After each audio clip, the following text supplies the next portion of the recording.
Ahojte, mám pre vás pripravený skvelý recept, ako skombinovať mleté mäso so zeleninou. Tak sa pozerajte. Najskôr si pripravíme mleté mäso.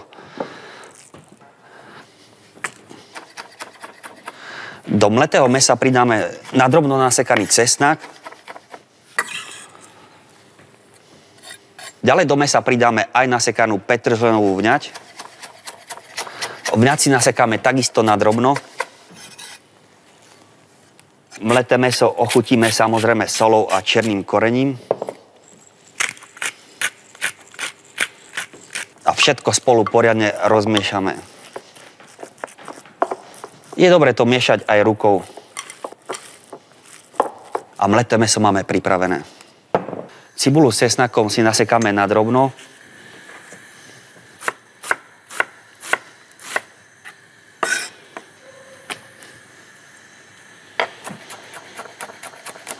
Do rozohriatého hrnca pridáme olivový olej a pridáme tam nasekanú cibulu spolu s cesnakom.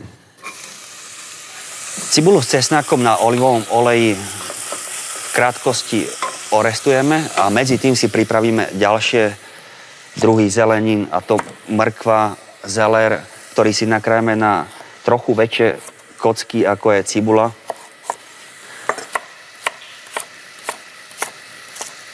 A zelér si nakrájame na podobné kocky, ako je mrkva. Nakrájanú mrkvu spolu so zelérom pridáme do základu k cibule a k cesnaku.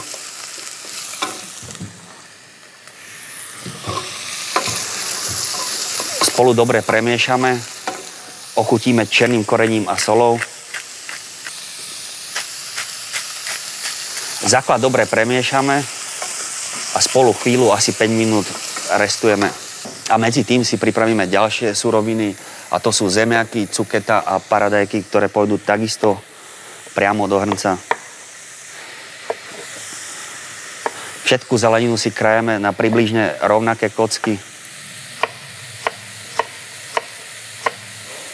Ostatné druhy zeleniny si nakrájame tiež na podobné kocky, ako sme krajali mrkvu spolu so zelérom. Pri cukete asi nepôjde o kocky, ale o kúsky. A paradajky si takisto nakrájame na väčšie kúsky. Základ, ktorý sa nám zhruba 5 minút restoval, si podlejeme bielým vínom.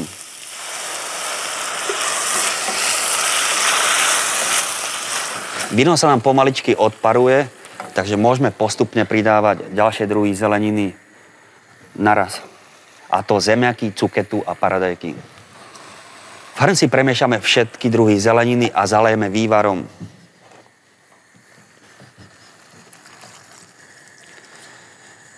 A túto zeleninku necháme variť zhruba 20 minút. A z mletého mäsa si pripravíme takéto kúsky.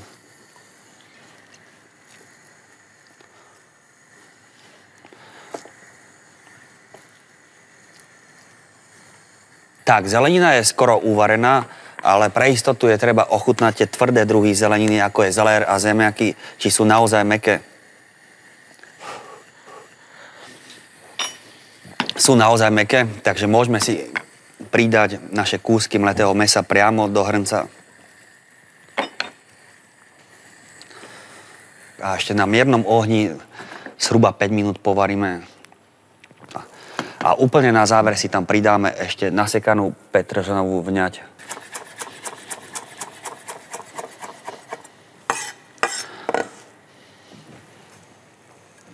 Zľahka ešte premiešame a môžeme si servírovať. Na tanier najskôr pridáme tieto kúsky zeleniny s mletým mäsom